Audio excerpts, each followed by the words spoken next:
Hola hermanos y hermanas, les saludo en el amor del Señor Jesús. Cuando el Señor se presenta a la iglesia en Esmirna, en esta segunda carta de Apocalipsis, lo hace con estas palabras: el que estuvo muerto y vivió, el que estuvo muerto y vivió. Y precisamente esta presentación que hace el Señor de sí mismo concuerda con el tenor de la carta y la condición de la iglesia en el tiempo en que la escribió. La iglesia de la tribulación, la iglesia del dolor, de la persecución. Esmirna significa muerte. Y lo que la iglesia estaba viviendo en ese tiempo era un proceso permanente de muerte. Por eso es la iglesia sufriente, ejemplo de la iglesia en distintos periodos de la historia,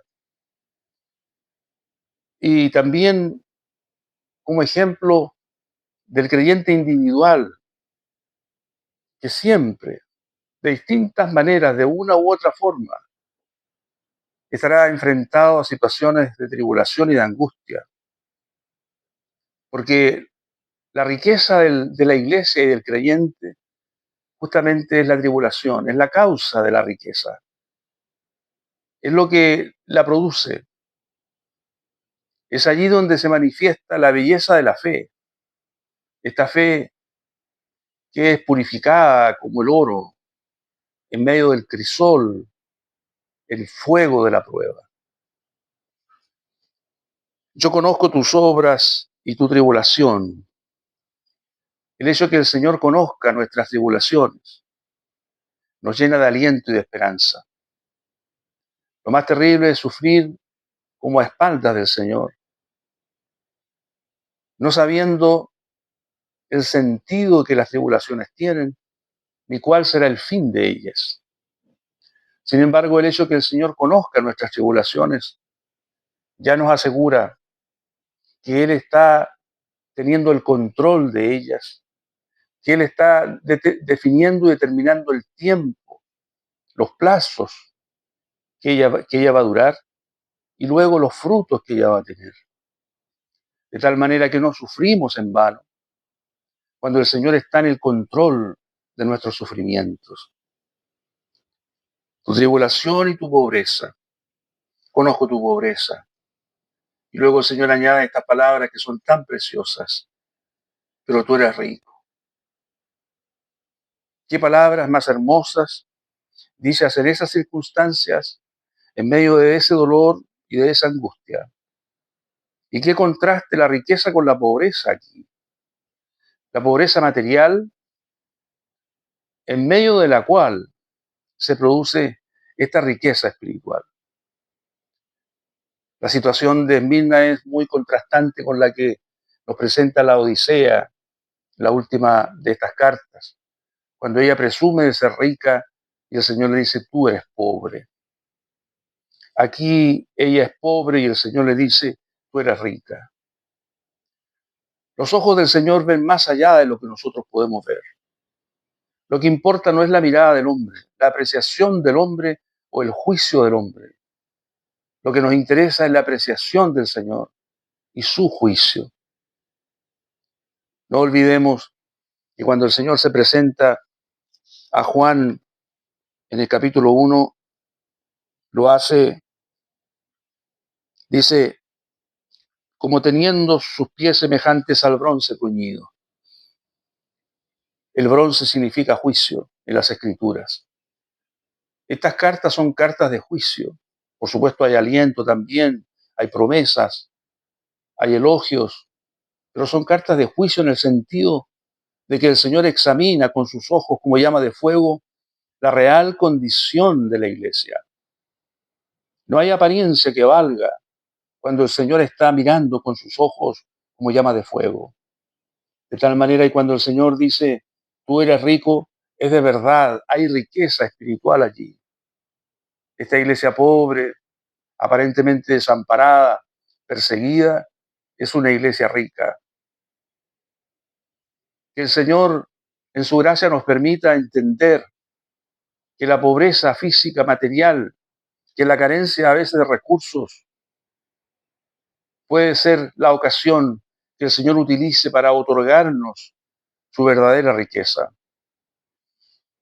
Como dijo Santiago eh, en forma muy hermosa, él dice de la siguiente manera: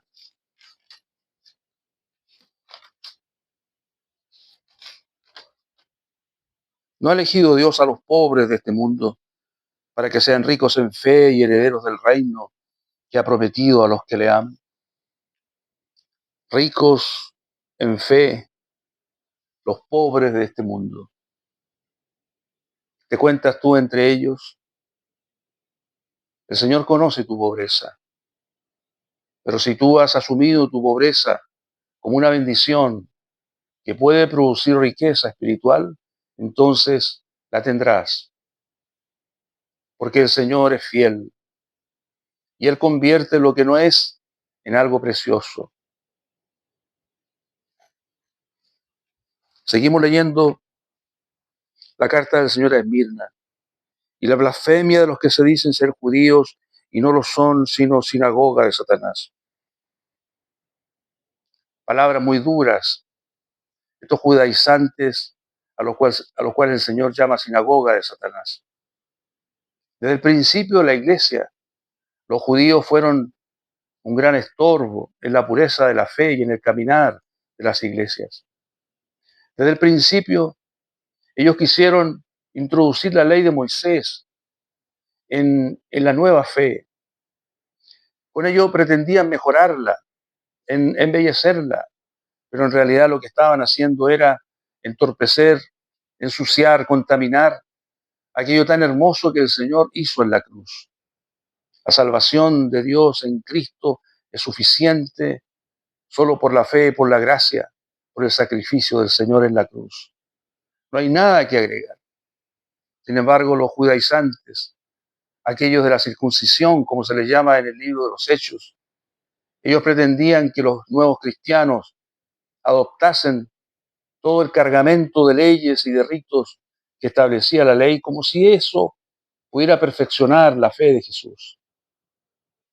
Y esto que ocurría en este tiempo, en estos tiempos aurorales de la iglesia, todavía persiste hasta el día de hoy. Todavía se sigue creyendo en medio de la cristiandad, lo mismo que creían los judíos, que el templo era el lugar de la verdadera adoración, que Dios habitaba allí y que todo verdadero adorador tenía que ir al templo porque ese era el lugar donde Dios residía y permanecía.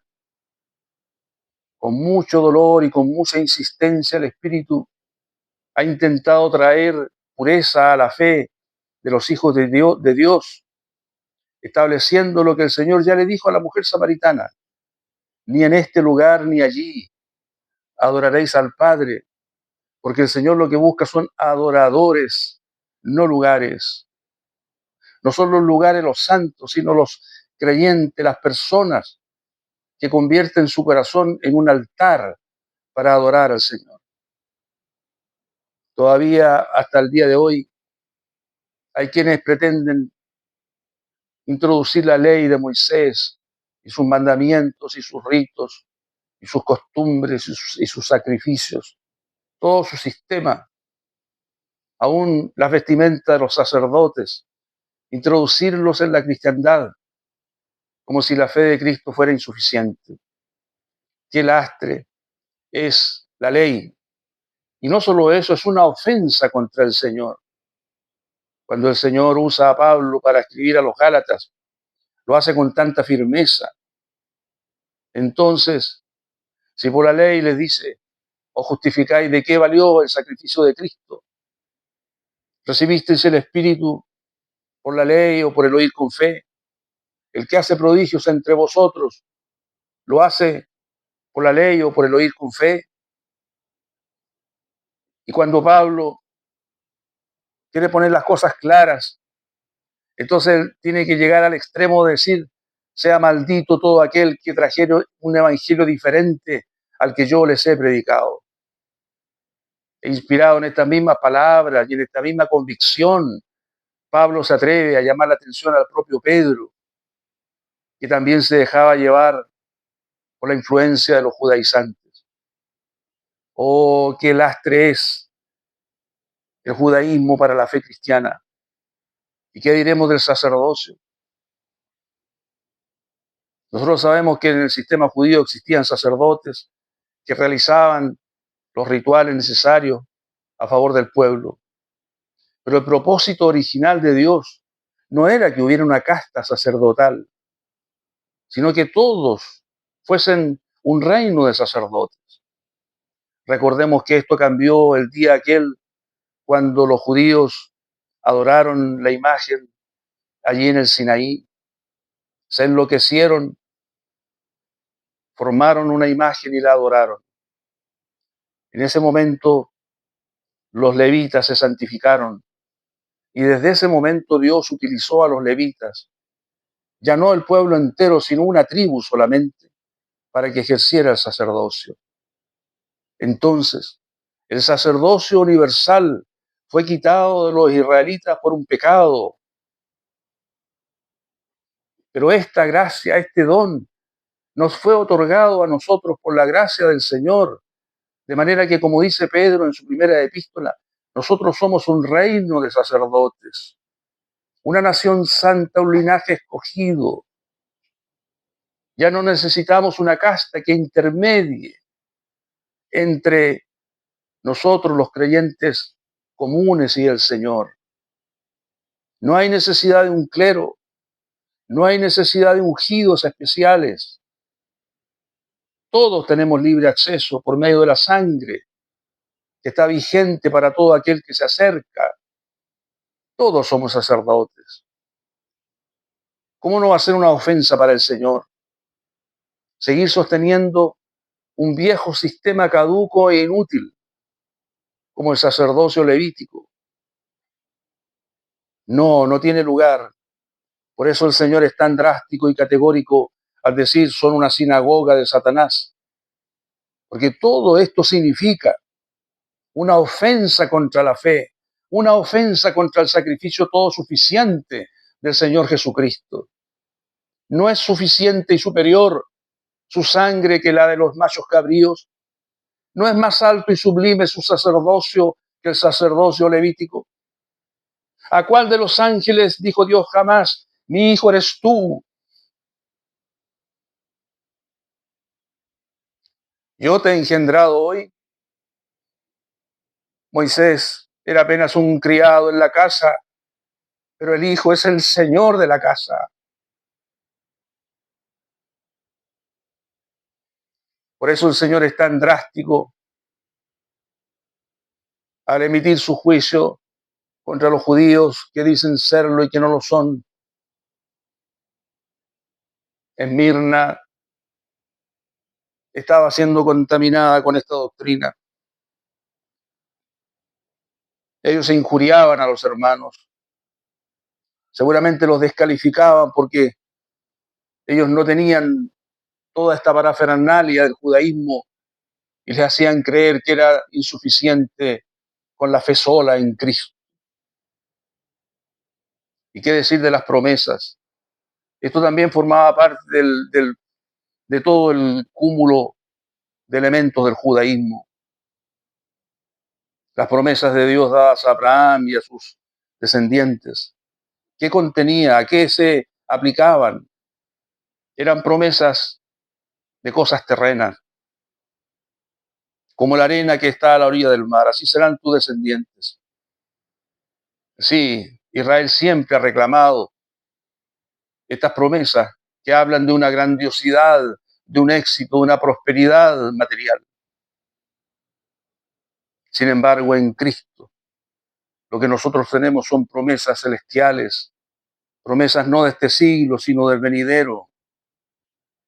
Por eso Esmirna podía ser pobre, pero era rica, porque no son las riquezas materiales las que nos distinguen, como ocurre sí con el antiguo sistema judaico. Oh, hermanos y hermanas, Esmirna representa la riqueza en medio de la pobreza y la pureza de la fe en medio de un mundo hostil, de un contexto y de un entorno contaminado por aquellos llamados de la circuncisión.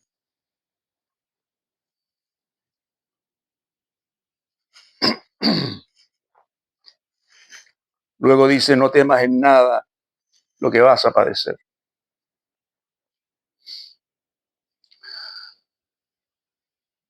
No dice, yo le voy a evitar el padecimiento. No dice, yo le voy a evitar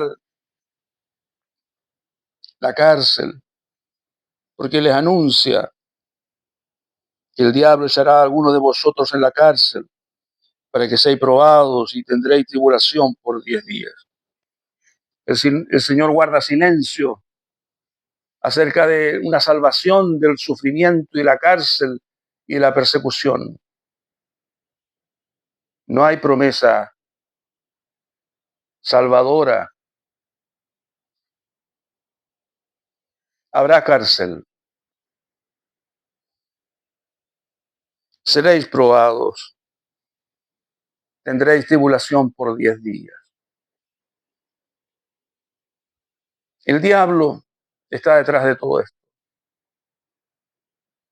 no el hombre. Y esto también es un aliento para los que sufren. No es la voluntad humana, no son las circunstancias, no son tus pecados, aunque a veces pudiera serlo, pero en este caso no, el diablo.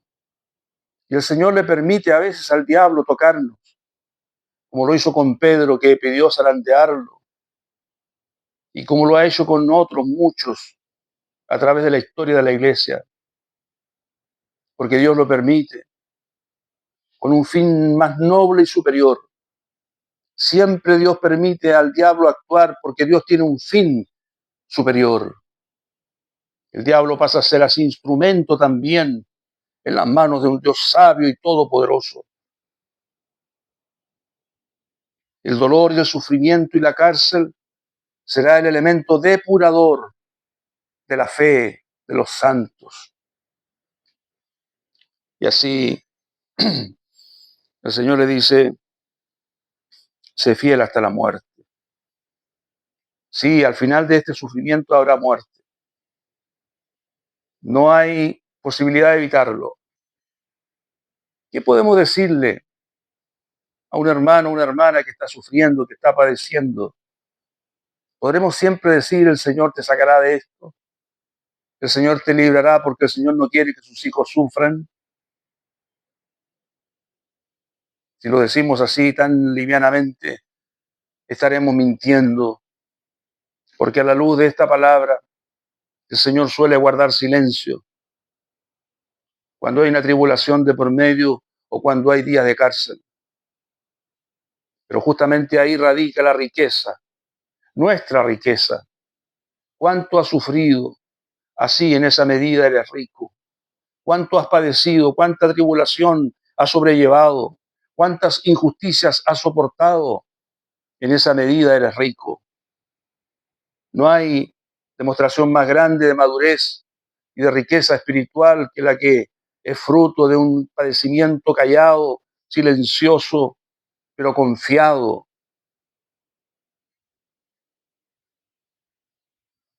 Sé fiel hasta la muerte y yo te daré la corona de la vida. Después de la muerte hay una corona. Es la corona de la vida, es la corona de los triunfadores, de los que murieron pero pasaron la muerte, porque el fin de nuestra carrera no es la muerte. La muerte es solo un accidente para un hijo de Dios. Es una forma de pasar a una etapa superior donde hay una corona. Entonces, cuando tememos la muerte o cuando queremos evitar el sufrimiento, lo que estamos haciendo en verdad es evitarnos nosotros mismos un premio alto y sublime, una condecoración que no es la que se ofrecen en la tierra, la corona de la vida, la fe, la fidelidad, la convicción, es la que nos lleva a pasar la muerte como un trago amargo, ciertamente, pero que no es el final.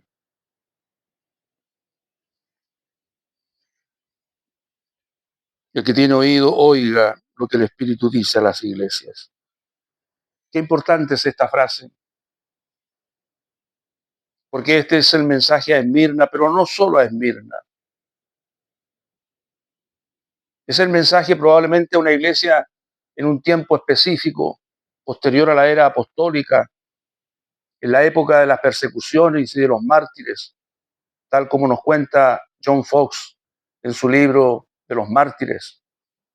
Probablemente en ese tiempo concurrieron todas estas cosas en su mayor parte. Sin embargo, lo que el Espíritu dice a todas las iglesias.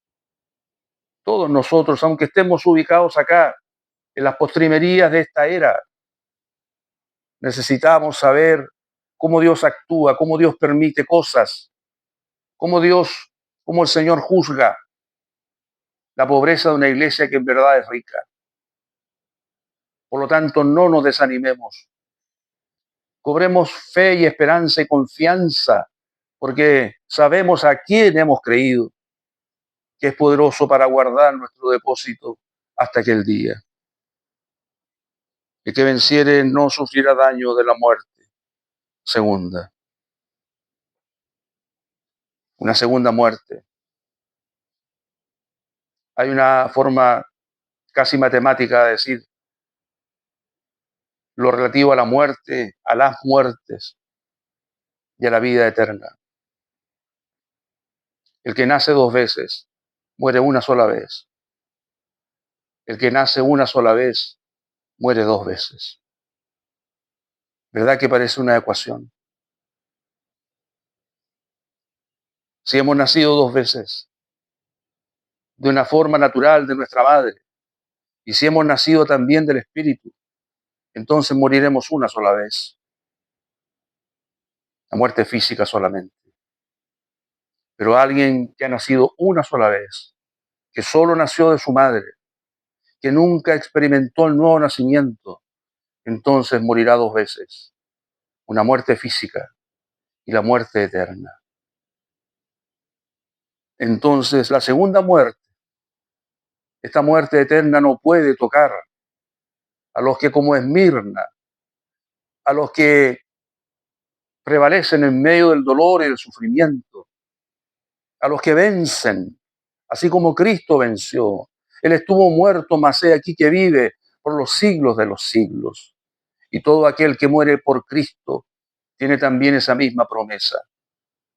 La corona de la vida eterna, las glorias futuras inmarcesibles e interminables.